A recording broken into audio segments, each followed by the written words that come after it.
et messieurs, et vous les enfants, bienvenue dans cette première édition de La face cachée des parcs. Et aujourd'hui, nous vous invitons à vous plonger dans la magie du parc Astérix.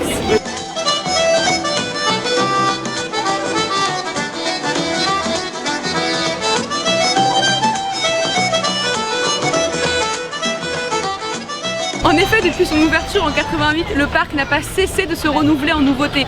D'ailleurs, la forêt d'Idéfix dans laquelle je me trouve actuellement n'avait rien à voir à ce qu'elle est maintenant il y a genre 5 ans.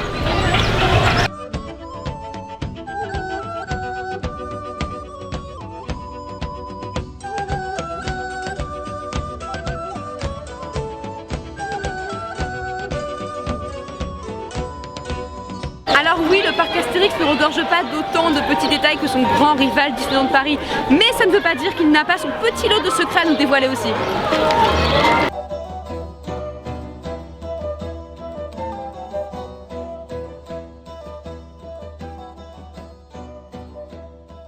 Les plus anciens visiteurs s'en souviennent peut-être, mais cette tête de chat là était là bien avant l'ouverture du Transdémonium. Et on se demandait tous à l'époque à quoi ça pouvait bien servir vu que l'accès était complètement fermé. Et bien c'est parce que, en fait, à l'origine, le parc Astérix voulait construire un train fantôme dès l'ouverture du parc, mais le projet n'a jamais abouti. La légende raconte que c'est la marionnette du Transdémonium qui a saboté la construction du premier train fantôme pour prendre sa place et voler l'âme des visiteurs. Certains se demandent peut-être pourquoi est-ce que le train va beaucoup plus lentement qu'à son ouverture. Eh bien c'est parce que beaucoup de parents se sont plaints que le train allait trop vite pour leurs gosses et le parc a pris la décision évidemment de les écouter. Très mauvaise décision. Sauf que l'attraction n'était pas du tout prévue pour aller à cette vitesse et maintenant le seul intérêt d'aller dans ce truc c'est si jamais vous avez envie de vous abriter pendant une bonne averse. Tiens d'ailleurs en parlant de bons plans, et si je vous en dévoilais quelques-uns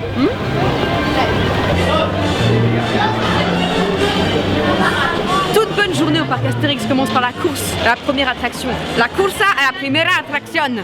L'astuce, c'est de passer par les boutiques.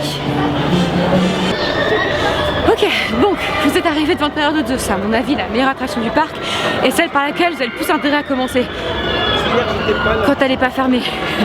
Tonnerre de Zeus a été inaugurée en 1997 et elle a remporté de nombreux prix, dont la meilleure montagne russe en bois du monde en 1999, en 2000 et en 2001. Donc autant dire que ça envoie du pâté.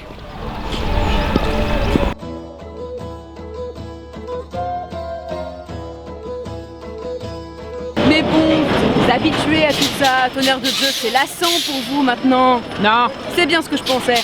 Du coup, je lance un défi, le Roller Coaster Sing-Along Challenge. Je sais, c'est un petit peu loin à dire, mais c'est simple. En gros, vous filmez dans un roller coaster en train de chanter ou de réciter un poème.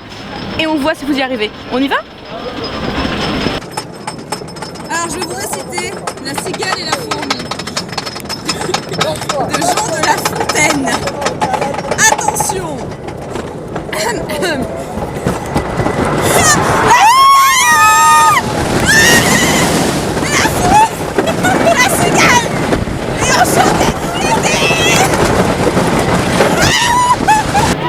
Ensuite, le parcours le plus naturel est de continuer simplement à longer le quartier grec. Vous tomberez d'abord sur Discobélix et franchement, si la queue est trop importante, zappez-le parce qu'elle est vite très chiante. Et en plus, bon, c'est une attraction sympa, mais vous la trouverez dans n'importe quelle fête foraine, donc autant passer. Ah, l'hydre de l'herbe, j'adore l'hydre de l'herbe. Pour moi, une journée au parc Astérix, c'est pas complète sans un petit tour là-dedans, elle a une grande valeur nostalgique pour moi. En plus, elle est idéale si vous avez couru comme un fou au Tonnerre de Zeus pour constater qu'il est fermé.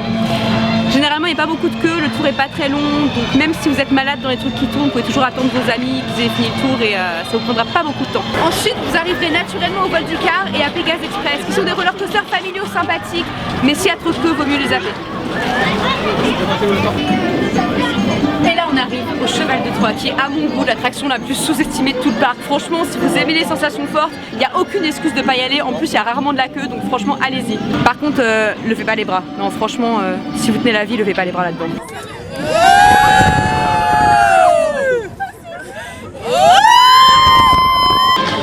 Mais que serait le parc Astérix sans ses attractions d'eau? Remus et Rapidus, avant ça s'appelait la descente du Styx, mais depuis qu'un gamin s'est noyé dedans, ils ont dit que ce serait pas de très bon goût de lui donner le nom de la rivière des enfers. Donc Remus et Rapidus c'est vraiment l'attraction d'eau à ne pas manquer, non pas parce qu'elle est géniale, mais parce qu'elle mouille pas beaucoup, qu'il n'y a pas beaucoup de monde, donc même s'il fait moche, ça vaut quand même le coup de la faire. Et comme ça vous évitera d'être ce genre de personne qui rouspète parce que oh, j'ai payé 45 € pour rien parce qu'il fait moche et qu'on n'a pas pu faire les trucs d'eau, il fait trop froid, gna gna gna. La météo ça existe Robert.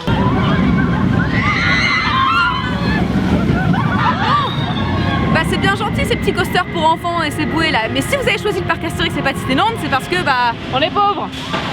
Oui aussi, mais c'est surtout parce que vous voulez votre dose de sensation forte, et quoi de mieux qu'un grand 8 qui vous met 7 fois la tête à l'envers. Allez c'est parti. Ah non, il est midi 12, on va plutôt aller bouffer, on fera Goudurix plus tard. Il y a plein d'endroits sympas pour bouffer. Bon, il y a les fast-food, jamais vous voulez pas dépenser trop d'argent ou juste pas trop traîner. Hey. Des restos si vous voulez vraiment profiter de ce que le parc a à vous offrir. Des stands pour ceux qui n'ont pas le time. Bien sûr, il y a aussi la technique de bouffer dans la file d'attente pour ceux qui n'ont vraiment pas envie de faire une pause. Allez, maintenant qu'on a bien bouffé, entamons les choses sérieuses. On va à Goudurix. Mais non, voyons, personne ici n'a envie de se taper un torticolis. Non, on fera Goudurix un autre jour. Ou jamais. Non, il fait beau, il fait chaud, allons faire les attractions d'eau. Menhir Express, la meilleure attraction d'eau du parc. Bon, celle-là pour le coup elle mouille beaucoup, donc réfléchissez bien avant de la faire. D'un côté, s'il fait moche, il n'y aura pas trop de queue, donc à vous de voir.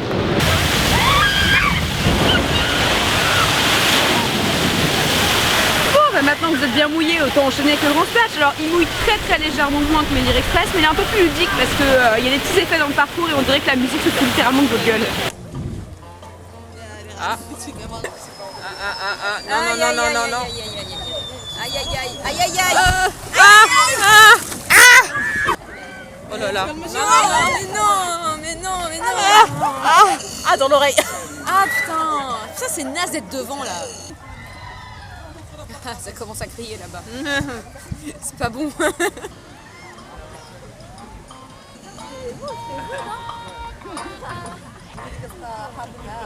La petite musique. Mais la musique se fout de ta gueule. Tu vas être tout mouillé. Ça va descendre.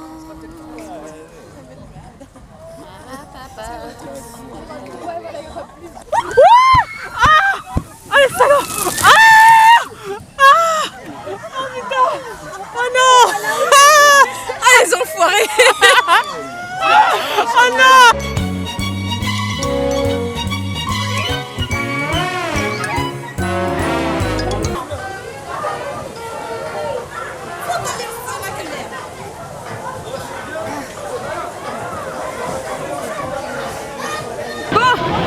C'est bien beau d'être trempé, mais si vous voulez vous sécher, il n'y a pas 36 solutions.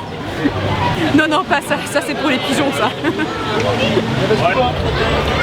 Les esprits créatifs choisiront plutôt la trace du hurrah pour se sécher. Mais comme il y a toujours 25 heures de queue, en fait, vous serez sec avant d'arriver dans le wagon. D'ailleurs, jamais compris le principe de cette attraction, je veux dire. Pourquoi la préhistoire? Pourquoi des bobsleighs? Pourquoi tant de queues? Et enfin, après avoir été bousculé, mouillé, tournicoté, remouillé et resséché, vous arrivez devant Osiris. Véritable joyau du parc, a été construite en 2013, c'est l'attraction qui a le plus marqué le renouveau du parc Astérix. C'est un grand 8 inversé inspiré du personnage d'Iris des 12 travaux d'Astérix. Les personnages qui sont vraiment allés chercher loin. Alors, ok, elle a l'air imposante comme ça, mais en vérité elle bouge pas tant que ça, elle est plutôt douce et c'est vraiment l'attraction idéale pour débuter si vous avez peur de vous lancer dans les trucs à sensation.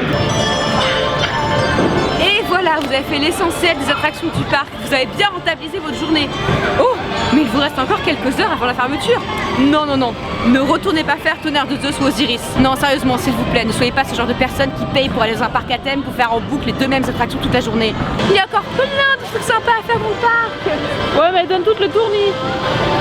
Allez chaudron, bon, allez chaudron, bon, ça tourne. L'hydre de l'herbe, l'hydre de l'herbe, ça tourne. Les chaises volantes, les chaises volantes, ça tourne. La petite tempête, la petite tempête, ça tourne.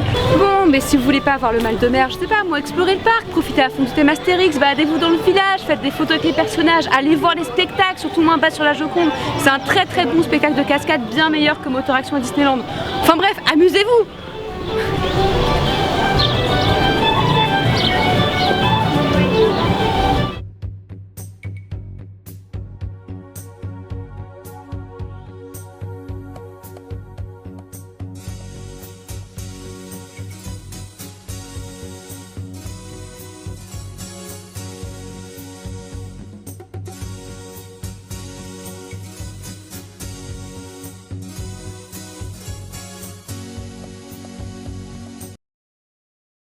Et voilà, votre journée touche à sa fin. J'espère que vous avez bien profité. Et avant de rendre l'antenne, voici quelques petites astuces. Déjà, vous pouvez économiser 10 € sur votre ticket si jamais vous réservez votre place une semaine à l'avance sur le site du parc Astérix. Ça revient environ à une trentaine d'euros, ce qui est un prix largement raisonnable pour l'un des plus grands parcs d'attractions de France. La meilleure période pour venir sur le parc, c'est pendant les vacances d'octobre. Déjà, le temps est un peu moins beau, donc il y a moins de monde. Et en plus, vous pouvez profiter des attractions supplémentaires qu'ils mettent en place pour la période d'Halloween. Et profiter d'une ambiance un petit peu moins enfantine que celle de Disneyland aussi. Vous pouvez acheter un pass express pour 25 € pour couper les files d'attente, mais honnêtement, si vous vous débrouillez bien, qu'il n'y a pas trop de monde, vous n'en aurez pas besoin. Enfin, si c'est votre première visite, prévoyez peut-être votre journée un peu à l'avance. Regardez en quoi consiste chaque attraction, comme ça vous ne perdrez pas de temps, vous décidez si oui ou non ça vaut le coup de faire le défi de César. Spoiler, non, il vaut pas le coup. Et voilà, maintenant vous avez tout ou presque du parc Astérix. On se quitte avec le meilleur truc du parc, la poubelle. Ah